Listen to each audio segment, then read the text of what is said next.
Good afternoon, everybody. Good afternoon. As you all know, we are closely tracking Hurricane Ian, and the President has mobilized the full force of the United States government to support the people of Florida as they prepare for this storm. The FEMA Administrator and I just came out of the Oval Office, where the President also held separate calls with Mayor Jane Castor of Tampa, Mayor Ken Welch of St. Petersburg, and Mayor Frank Hibbard of Clearwater. They discussed planning and preparation for Hurricane Ian. The administrator is going to give a little bit more of our conversation in just a moment. The President underscored his commitment to the people of Florida and made clear that impacted communities will have the full support of the federal government to augment state and local emergency response efforts, and emphasized the importance of encouraging families to heed evacuation orders. There will be a full readout of the calls later today in just a moment, but again, the administrator will actually share a little bit of that readout in a moment. FEMA Administrator Deanne Criswell was in Miami yesterday as well to assess the ongoing preparations, and we appreciate her taking the time to be here with us today, provide all of you an update on what those efforts look like and the latest on the storm. With that, FEMA Administrator, would you? Thank you. Good afternoon, everybody. As you just heard, I did join the President in his conversation with the three mayors in Florida. And what he spoke about with them was making sure that he understood what their needs were, and he wanted to hear from them on what their potential impacts were going to be. He asked about their progress with the mandatory evacuation orders that are in place, and he really wanted to make sure that the mayors knew that he has committed the full force of the federal family to make sure that we are there to support them in what they need, and that they can reach out to me, they can reach out to him anytime with any needs that they may have in the aftermath of this storm. So a little bit about the storm. As of this morning, the National Hurricane Center upgraded Hurricane Ian to a Category 3 storm, which means that's about 125 mile-an-hour winds. Ian is moving toward western Florida at approximately 12 miles per hour, and at this time we are expecting landfall somewhere between Fort Myers and Tampa. By the time it reaches the shores of Florida, the storm is going to slow down to approximately 5 miles per hour, and this is significant because what this means is that Floridians are going to experience the impacts from this storm for a very long time. I can tell you that our biggest concern as we wait for this storm to make landfall is storm surge. And I will note that storm surge is a leading cause of hurricane-related fatalities. Just in 2018, when Hurricane Michael impacted the Florida Panhandle, there were 5 recorded fatalities as a result of storm surge. So therefore, if people are told to evacuate by their local officials, please listen to them. The decision you choose to make may mean the difference between life and death. We won't just see storm surge, though, on the western coast of Florida. Hurricane Ian's path is also going to bring some storm surge to the eastern coast, somewhere near the Daytona to the Jacksonville area. In addition to the storm surge, we are also going to see significant rainfall with the possibility of up to 25 inches in some isolated parts of Florida. And as always, there's always a possibility for tornadoes. So the main message I have for everyone in Florida is that this is going to impact everyone in different ways. So you need to stay focused. I did speak with Governor DeSantis on Friday to hear his main concerns and his priorities for the response and the preparedness actions. And we immediately began moving resources and personnel in. And President Biden signed Governor DeSantis' pre-landfall emergency declaration request on Saturday. This made sure that we were able to immediately start supporting the governor's concerns that he relayed to me. The preparation for this storm has been extensive and it has been coordinated. It has been a coordinated effort between FEMA, our federal, our state, and our nonprofit partners. So a little bit about some of that forward-leaning posture that we've put in place. Search and rescue, we know that this is going to be a priority.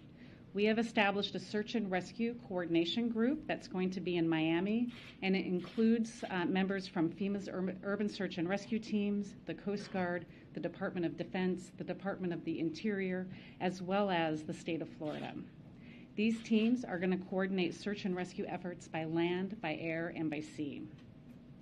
We have also pre-staged 128,000 gallons of fuel for immediate deployment, and we have moved a variety of generators of all sizes and types to help restore power to critical infrastructure after the storm passes. The Army Corps of Engineers has also pre-staged 300 personnel to conduct power and fuel assessments as soon as the storm passes. And we have 3.7 million meals and 3.5 million liters of water that are staged in Alabama. There are also multiple volunteer organizations that are postured and prepared to support feeding operations as soon as it is safe to do so. The Red Cross, they have established 29 shelters right now for evacuees, and they are also prepared to open an additional 60 shelters if needed. And we have 200 ambulances from our FEMA contract that are already in the state working side by side with local officials, and we have 4 federal medical teams on standby. So while we are postured and ready to support Florida as they prepare for the impacts of Hurricane Ian, I want to make clear that FEMA's ongoing support to Puerto Rico's recovery efforts from Hurricane Fiona, as well as Alaska's recovery from Typhoon Merbok, is still ongoing. We remain focused on helping Puerto Rico restore critical services like power and water, and our staff remain engaged with families to help them through the application process. And I'm happy to say just now that the final 4 municipalities in Puerto Rico were just added for individual assistance, so now the entire Commonwealth has that available to them. Our teams in Alaska are also helping the state complete damage assessments and addressing emergency repairs as the state is preparing for their nearing freeze-up as the winter season approaches. As far as Hurricane Ian's path, it has become more defined, but as with any hurricane, it can still be unpredictable. This means that it is more important than ever that communities inside and outside of that projected path that you see, that you stay vigilant.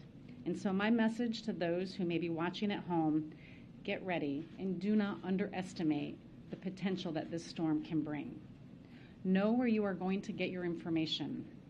Listen to your local officials and heed their advice. They are trying to keep you safe. Have a plan to communicate with your family. Finally, FEMA and our partners are here. We are ready and we are focused on meeting the needs of those that we are charged to serve, but we need the help of everyone that we are charged, that everyone at home, to be as prepared as they can be. I am confident that we have the right team in place as we work this emergency response to Hurricane Ian, and together we have the capability to meet whatever threats may come our way. Okay, we'll take a couple questions. Thank you, Director Criswell. You briefly mentioned Puerto Rico. There are still 750,000 customers without power in Puerto Rico. I know you authorized just in June $600 million, I believe, for an equipment for rebuilding the power grid there. There was something like $10 billion approved back in 2020. What's the status of the efforts to try to rebuild Puerto Rico's power grid, and had any of that taken place before this latest storm? Yeah, I was just in Puerto Rico maybe about 3 weeks ago checking on the recovery from Hurricane Maria, and what I saw when I was there is one cohesive team between the Commonwealth of Puerto Rico and the federal family that has been really focused on all of the recovery efforts, but primarily the power restoration. When we were there just last week checking on the impacts from Hurricane Fiona, what I saw there is they were putting power back as quickly as they could, but I think the important piece and what really stood out to me is what I saw them as they were repairing the down power poles. They were bringing back more resilient. They were putting them back with more resilient poles to withstand future impacts like we saw from Hurricane Fiona. We are committed to continuing to work with the governor of Puerto Rico in his efforts to make sure that we can rebuild this grid in a way that's actually going to be more resilient for future impacts. How long do you think it'll take to rebuild the grid? I think that we have done a lot of work in making sure that we've taken the time right now to do the plans, or the Commonwealth has, to do the plans to make sure that as they are rebuilding it, it's going to be more resilient. I think that the time, we'll get back to you on what the time frame is, but it takes time, right? Recovery never as fast as anybody wants it to be, but we will continue to work with them and expedite anything that we can to speed up that recovery. Has the administration, or will the administration, waive the Jones Act that would allow for a diesel carrying ship to dock there in Puerto Rico to help provide necessary provisions of diesel oil to those there? Yeah, we are committed to doing everything that we can within our legal authority to support the people of Puerto Rico. And we know that the Jones Act waiver is one of those things. We have a legal obligation to ensure that each waiver request meets the legal requirements of Congress. And so any final determination on that will be made by the Secretary of Homeland Security. Given the pressure we've heard from the Puerto Ricans and the governor in that territory right now, what time frame should they anticipate that decision should be made given the urgent need for that oil? I know that they are actively working on that approval process or that consideration right now, and so I don't have a time frame for you right now. Okay. And just a curiosity, well, I know we've asked before, you spoke to several mayors down there. One of the mayors said that one of the primary concerns was complacency. I'm curious, the president spoke to big leaders. First question to you is about complacency. The second is you've spoken to the governor of the state. Why hasn't the president yet, or is there a scheduled call for the two men to speak, obviously, as they're the preeminent leaders of the country and of that state? I do have concerns about complacency. We're talking about impacts in a part of Florida that hasn't seen a major direct impact in nearly 100 years. There's also parts of Florida where there's a lot of new residents that have never experienced this type of threat. So my message to them is still take this very seriously, listen to your local officials, and those Floridians that have been through this before, help your neighbors that may have not had to go through this. Heeding the advice of your local officials is the most important. And as far as the conversation, the president directed me to contact the governor early on before we even did the declaration. I did that. My regional administrator is with the governor right now, making sure that we're understanding what the needs are, and our focus is on the current life safety needs that need to be met. Can you describe just the level of communication with state officials, and have there been anything unusual or any challenges with that? How would you describe it? Yeah, I think the communication that we have had with the state officials has been excellent. My regional administrator out of Region 4, Gracia Check, she is in Florida. She got there yesterday. She has been embedded at the state EOC working with the state emergency management director one-on-one to make sure we're understanding what their needs are. Again, she's traveling with the governor to a few areas today to make sure we're understanding what those needs. We've had a long relationship with Florida. Our Region 4 has had a great partnership with all of the emergency management team there. They've done a lot of work with the different municipalities and the counties, and I think the relationship is very strong. Is there anything different about this preparation compared to how FEMA normally prepares for hurricanes that approach landfall? Is there anything particular about the strength of this storm or where it's going to land that has changed how you prepare for it? I don't know if I would say it's changed how we prepare for it. I would say under this administration, the president has given me very clear direction that we are going to lean in and we are not going to wait to provide assistance. And that's exactly what we're doing for this one. That's what we have done for the previous hurricanes that we experienced last year as well. We understand that this is going to have some significant impacts, and we want to make sure that we have the right resources in place ahead of time to be able to respond immediately when it's safe to do so. Thanks. Related to Alex's last question, I mean, how has FEMA adapted its storm planning preparation or procedures to deal with increasingly rapid intensification of hurricanes? I mean, does it make it harder to respond to these? I don't know if it makes it harder to respond. I think where the difficulty comes in with this rapid intensification is the time that's available to notify the public to take the necessary action to protect themselves. What I find is that we have less time for states to give evacuation orders because of the rapid intensification of these storms. But what we're doing, and what I did here, is contacted the governor on Friday to make sure that he knew we were ready to support his pre-landfall emergency needs, and giving him the assurance that we would have funding available to support his actions, but also our ability to bring in the federal family to be ready to respond to them. You mentioned the ongoing operations in Puerto Rico and the recovery efforts there. Are you concerned that your agency is stretched thin right now dealing with that and preparing for what's coming to Florida right now? Do you have the resources and staff to handle the second storm?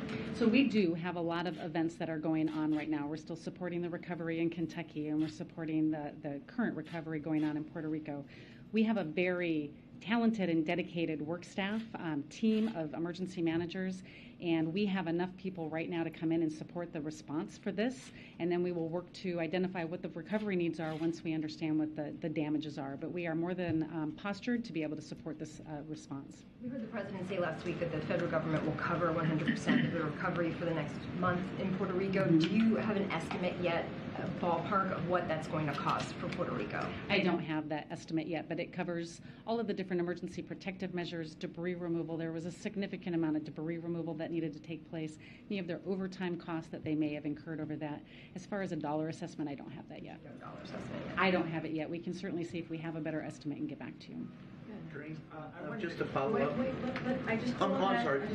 I just want to return to what Peter had asked about Governor DeSantis. In the past, President Biden, has made calls to governors in situations of natural disasters. Kay Ivey in Alabama, or Asa Hutchinson in Arkansas, or the governor in Texas. Is there any?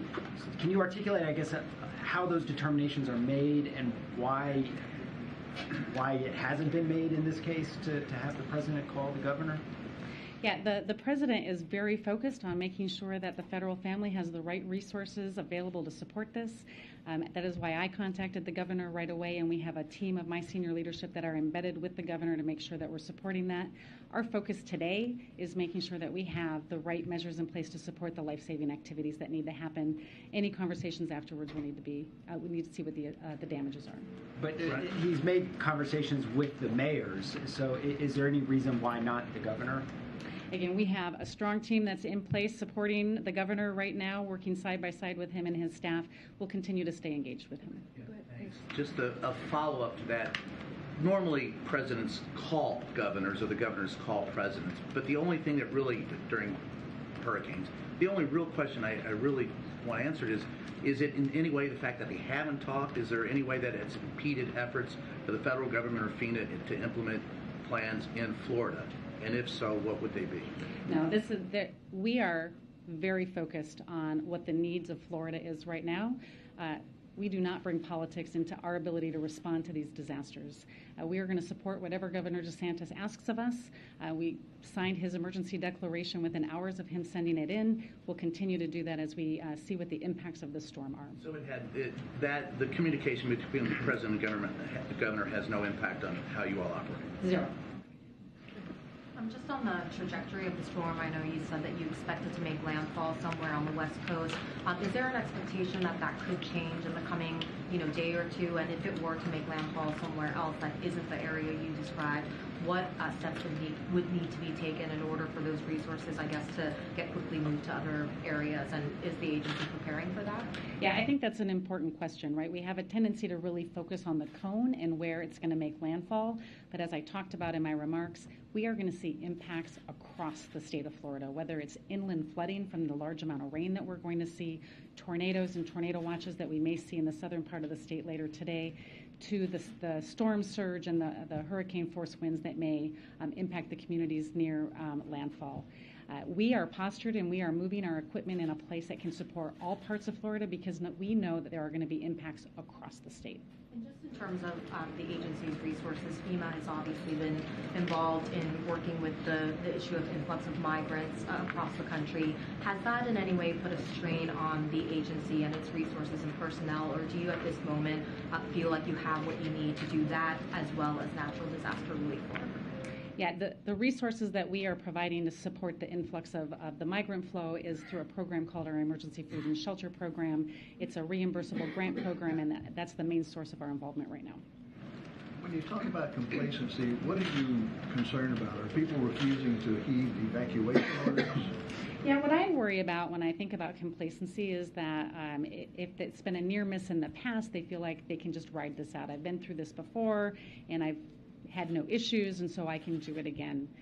That's a dangerous way to think. You need to listen to your local officials because the storm surge, 10 feet, maybe in some areas higher, is going to be significant, and you put 20 inches of rain on top of that inland, you need to be able to listen to your local officials, right? And I think what we have and what we see is people that have not had any impacts, they think that that's not going to happen again. Take it seriously. Do not underestimate the potential that this storm can bring. Okay, last two. Thanks, Karine. Administrator, thank you. So in the aftermath, the Strategic Petroleum Reserve is at the lowest level since 37 years, and you said you've set aside some gas for Florida. Is there a concern that the reserve is not high enough now to handle the aftermath of this emergency and other hurricanes that could come? I don't have any concerns at this point that we're going to have the ability to handle the fuel needs that we're going to need in Florida. We will continue to assess after the storm passes to see what the impacts are. We'll make sure that we're putting measures in place to support any gaps that we might identify. The season, you think you're covered? It all depends on what the impacts from this storm might bring, and so we need to do those assessments after the storm passes. Okay, last question, way in the back. Thank you. The storm is expected to travel north. Have you had any conversations with the governors of South Carolina and Georgia about the potential impacts there? What are you most concerned about? Yeah, I spoke with both governors yesterday to get a better idea of what they were concerned about. They were stepping up their postures to make sure that they were prepared to support any impacts that they might see. As the storm track continues to change, again, our regional office will continue to engage with them, and we'll move resources into there if needed. And we'll stay in close contact with the governors and their staff. Thank you. Appreciate it. Thank you. Thank you. Okay. One quick thing for all of you. This afternoon, President Biden will highlight his and congressional Democrats' efforts to protect and strengthen Medicare and lower health care costs for seniors. This comes alongside today's news that for the first time in more than a decade, premiums for Medicare Part B will decrease next year rather than go up. This will lower health care costs for millions of seniors and people with disabilities each year. The President will be joined today by Medicare beneficiary with diabetes, who will share firsthand how the Inflation Reduction Act will benefit Americans like him. Of course, the President's effort to lower health care and prescription drug costs and protect Social Security and Medicare stands in stark contrast with what Republican officials are focused on. Republicans officials are focused on repealing the Inflation Reduction Act. That is their first action that they would like to take under their GOP agenda, which would increase seniors' prescription drug costs and undo the $35 cap on insulin costs for people on Medicare. The President will also emphasize the dangers of Republican officials' plans to put Medicare on the chopping block every 5 years. President Biden will remain focused on lowering costs for American families when it comes to health care and also across the board. With that, Josh, you want to kick us off? We don't have much time because I know some of you all have to gather in about 10 minutes or so. Thanks, Karine. Poland's prime minister said that leaks in 2 natural gas pipelines running from Russia were an act of sabotage. Does the U.S. have any evidence of sabotage? What role is it playing in this inquiry? So I'm not going to get into going to speculate on the cause of this. It's not something that we're going to do. I know our European partners are investigating this, so we stand ready to provide support to their efforts once they have completed their investigation. As you all know, these pipelines weren't pumping gas into Europe at this time. NS2 was never operational, as you guys know. NS1 has not been operational for weeks because Putin has weaponized energy, and we have said this many times before. This just drives home the importance of our efforts to work together to get alternative gas supplies to Europe and to support efforts to reduce gas consumption and accelerate true energy independence by moving to clean energy economy. Secondly, Facebook's parent company, Meta, removed more than 1,600 accounts tied to Russian disinformation. It also took down accounts tied to Chinese disinformation.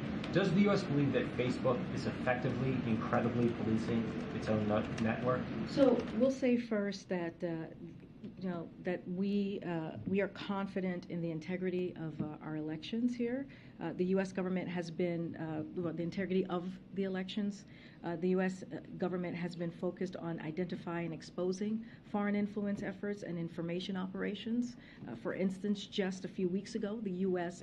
exposed how Russia has spent over $300 million just trying to influence foreign politics around the world since 2014. We are seeing social media platforms take more serious steps independently on their own against coordinated, inauthentic behavior in the last few years and enforcing their terms of use. The report appears to be another example of that. Again, we have confidence in the integrity of the elections. Have the Europeans requested help in identifying how these leaks began? Don't have anything to report on what we have heard from the Europeans at this time, or anything to preview. You've made numerous efforts to get more natural gas to Europe as they face winter. How are those efforts going? Well, those conversations are ongoing. We've laid out some of the previous conversations that have happened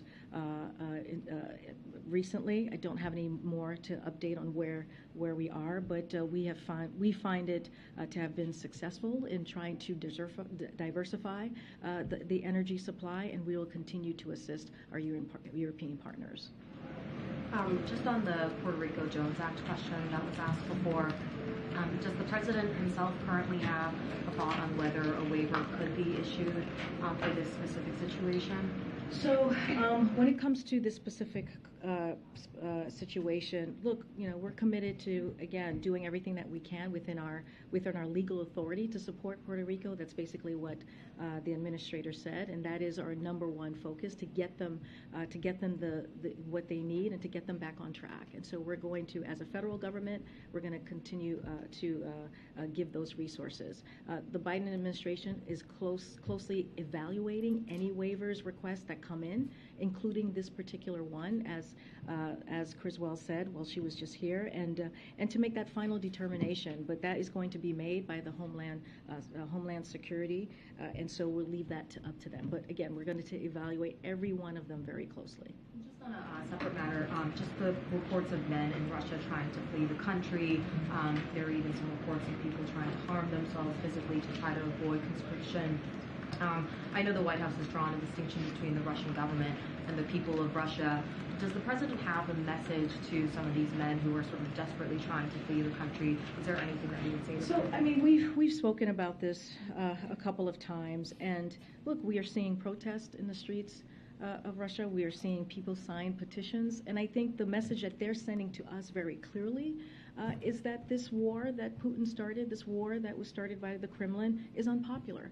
And there are people out there in Russia, Russians, who do not want to fight Putin's war or put their lives or die for it. And so that has been made very clear. Their message has been made very clear. We continue to say to folks, I know there was a question that was asked about seeking refugee from persecution. We believe that regardless of their nationality, they may apply for asylum in the United States and have their claim adjudicated on a case-by-case basis. So as far as that, we welcome any folks who are seeking asylum, and they should do that. But again, we have talked about the bravery of the Ukrainians fighting this war for the past 6 months and how they're fighting for their freedom. And what we're seeing in Russia are the people of Russia who are saying they do not want this war. They do not support Putin's war. Again, and we have said this many times, there is one person who can stop this war, and that is President Putin. He's the one who started this unprovoked, brutal war, and it is up to him to stop it. What we're seeing right now is not strength; it is weakness from President Putin. Well, I'm sorry. And welcome to the briefing room. I know. Thanks very much. Thanks for taking my question. A plaintiff in Indiana has filed a lawsuit trying to block the president's student loan forgiveness initiative, claiming that his tax bill is going to go up and cost more than the student loan forgiveness would be because of a program in Indiana. Any comment on that from the White House? And do you expect the program to move forward as planned this year? Well, look. So just to step back for a second. When it comes to the student loan debt relief, this is a promise that the president made on the campaign trail.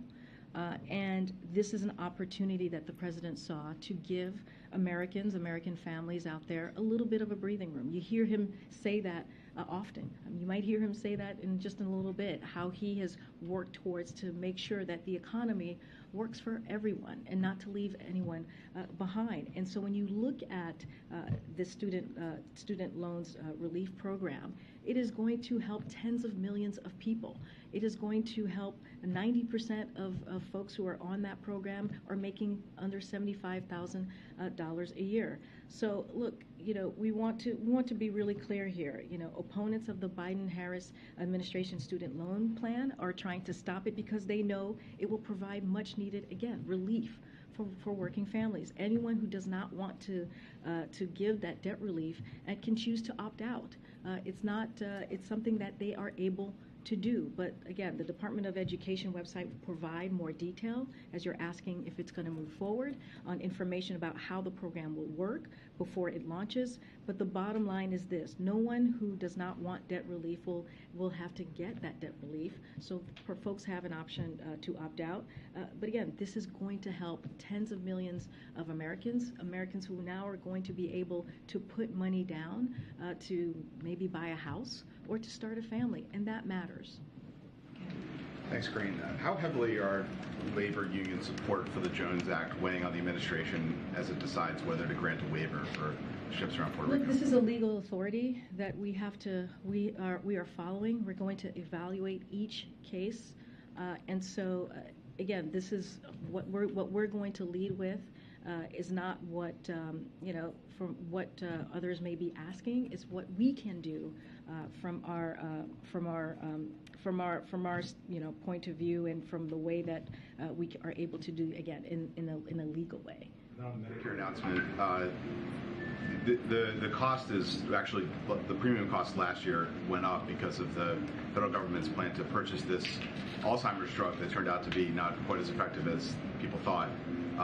Now premiums are pretty much going back down to where they were before that. So isn't this just getting things back to where they were and not truly lowering premium costs? We see this as a win for the American people when they're going to get about $60 a year back into their pocket. That's important, and so I think that's how we see this. And as you couple that with what the president has been wanting to do and trying to do and has done with the Inflation Reduction Act, continuing to lower costs. And if you look at the Inflation Reduction Act, it is right now the #1 piece of legislation that's clearly law that is dealing with an issue that the Americans are feeling every day, which is trying to figure out how we lower costs. We're going to hear from the president speak in just a few minutes. And so, look, we think it's important that Americans are going to get that money back in their pocket, and we think it's important that Americans are now going to be able to, that Medicare is going to be able to negotiate, and we can cap that cost per year for seniors at $2,000. That's why Democrats, and only Democrats, voted for this piece of legislation, and we feel like we're going to continue to do the work to lower costs for Americans, but that's really important, and I think it's going to make a difference in Americans' lives. Yeah. Okay, before whoever needs to go. Yeah. Oh, that's including you, Josh. Bye. Quick question, Karine. Okay. Let me guess what's about. Yes. Election is coming up this Sunday in Brazil. Yes. So I know that Democrats in Congress are pushing for the White House to recognize the result immediately, within minutes after it is confirmed or announced. Is the White House planning to do this immediately? And is the White House concerned the result could be contested? So as you know, we're going to be monitoring these elections, as we have many elections that have happened in the last couple of weeks, in particular in Brazil. We're going to monitor them closely and have the trust in the strength of the Brazil's democratic institution. So we have seen recent reports of violence, and although the right to protest is fundamental in any democracy, the United States condemns any violence and urges Brazilians to make their voices heard in a peaceful manner. We believe that is important in this in this upcoming election. As a partner democracy in Brazil, or to Brazil, we will continue to follow the elections with the full expectation that they will be conducted in a free, fair, transparent and credible manner with all relevant institutions operating in accordance with the constitutional role. Again, we will be monitoring this. Is the White House going to recognize the result immediately? Again, I'm not going to get ahead of any results at this time, but like I said, we will be monitoring the upcoming elections in Brazil, and I'll leave it there. Thank you. Thanks so much. The CR doesn't have any funding that the White House requested on COVID or monkeypox. Has the White House given up on that funding? Is there another route for those funds, or is it time to be prepared to move forward without that kind of funding? So, look, our near-term priority is keeping the government open. We've been very clear about that to ensure that vital services to the American people continue uninterrupted. And we know that the shutdowns are incredibly disruptive and costly. There's still time for Congress to pass a short-term funding bill by this Friday's deadline, and we are confident they will do so. Look, so as you know, you've heard us say this for many months, that we've been very clear since early 2020, 2022, about our COVID funding needs, and have warned that without congressional action, we were going to be forced to make difficult trade-offs, as we heard from me recently about the testing, and be unable to take action that Republicans and Democrats support to have the United States lead the effort on the next generation of vaccine, the next generation of treatments. And that is exactly what has happened. And so we're not going to give up. We're going to continue every day that we ensure secure funding. We need to protect and build on the progress we have made. So we're going to continue that process. On another topic, can you give an update on what is the President's message going to be to leaders of the Pacific Island Summit, particularly as it relates to China later this week? So just to give you a little bit of preview, as we announced earlier this month, President Biden will host the first ever U.S. Pacific Island County Summit, which will be held here in Washington, D.C., as you just noted, this Wednesday, tomorrow, and Thursday. On Thursday, President Biden will discuss with Pacific leaders our broadening and deepened cooperation on key issues such as climate change, pandemic and economic recovery, maritime security, environmental protection, and advancing a free and open Indo-Pacific. The President will then also welcome the Pacific Island leaders to the White House, where they will take a family photo and join a dinner hosted by the President. The summit will demonstrate the United States' deep and enduring partnership. This is how we see this. As we are you asking me about our message? A partnership with the Pacific Island continues, and the Pacific region that is underpinned by shared history, values, and people-to-people ties. And we'll have more to share on that soon. But again, this is just showing our partnership with the region. As you have seen, the last 19 months, the President has had many conversations with world leaders. This is something that he feels is very important, that leader-to-leader conversation, and that's what you're going to see with the summit as well. And finally, if I could, does the White House plan to nominate someone for the IDB to replace the Trump official who was voted off yesterday? And kind of in that vein, has the White House been in touch with other shareholders of the World Bank to kind of take their temperature about David Malpass's remarks? So we don't have anything to preview on any personnel announcement at this time. Clearly, this is something that we're going to look very closely. We are always in constant communications with other leaders. I don't have anything to preview at this time. Students across Virginia today walked out of their classroom to protest the governor's new guidelines restricting the rights of transgender students. Does the White House support these students? So I haven't seen those reports, but this is a president that supports the LGBTQI+ community and has been supporting that community for some time now, as vice president, as senator, and certainly as president now. And he speaks always is proud to speak out against the mistreatment of that community. We believe, and he believes, transgender youth should be allowed to be able to go to school freely, to be able to express themselves freely, to be able to have the protections that they need to be who they are. Again, I have not seen these reports, but we can say with all confidence, and you all know, have covered him for some time. When it comes to this community, he is a partner and he is a strong ally, as well as the Vice President. Okay, Rob. Oh, Rob, we gotta go. I'm sorry, guys. We gotta go. I know. You want this question on Pakistan? Well, I wasn't going to. But all right. Well, I'll see you guys tomorrow. Okay.